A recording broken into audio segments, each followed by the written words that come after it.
waxaa furmay qaybtii labaad ee shirweynaha Soomaalida Koonfur Afrika oo sanad kasta lagu qabto magaalooyinka waaweyn ee dalka Koonfur Afrika iyadoo shirkani ay ka qayb qaataan culimada Soomaaliyeed kuwooda ugu caansan dalkeena Soomaaliya iyadoo shirkani uu noqonayo shirweynihii saddexaad ee Soomaalida Koonfur Afrika bulshada qaybaheeda kala duwan ayaa si weyn u soo camiray masjidka Al-Sunnah ee ku yaala deegaanka ay Soomaalidu u badan tahay Beerville magaalada Cape Town iyadoo duruustani ay xambaarsan yihiin culimadani lagu wado inay ka faa'iideystaan kumanaan Soomaali ah oo ganacsiyo kala duwan ku haysta magaalooyinka waaweyn ee dalka Koonfur Afrika gudoomiyaha guddiga dacwada Islaamiga ee Albayaan Sheekh Maxamuud Mohamed Adar ayaa tix gaaban oo soo dhaweynaya u tiriyay culimadii ka soo qayb gashay furitaanka shirweynaha saddexaad ee Soomaalida Koonfur Afrika qaybtiisa labaad ee magaalada Cape Town daleed yawmal qiyaame dadku markay istubaan dabcan xaqlahoodu ee la dulkeeno cadceeda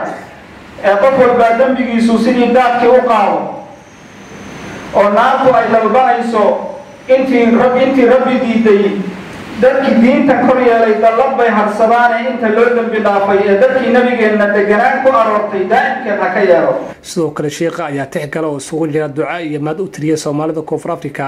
haddii ay ahaan lahaayeen kuwii sanadkan la dhacay iyo weliba ragga iskaabulada ku raagay oo qaarkood loo diiday inay u safraan dalka Soomaaliya ayaa intii ka soo qayb gashay xafladda furitaanka si weyn u dhaceen tixdani xaqiiqda taabanaysa ilaahu ninkii dooba iyo ragga guurka ka daahay ugu deeq gabadha diin leh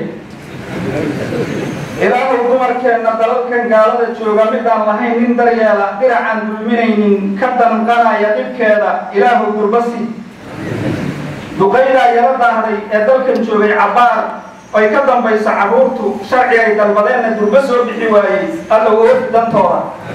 kuwa dukaanku ka shiida diseembartu ay ku xumaatay ama dhowr dunyadood saaris ay ka daliiqday alla udiista ka qaad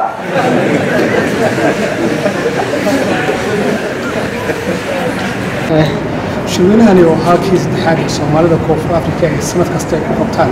gudaha dalka Koonfur Afrika ayaa lagu martiqaadaa culimada dhinacaan oo Soomaaliyeed kuwaas oo ka hafitira Soomaalida ku sugan gudaha dalka Koonfur Afrika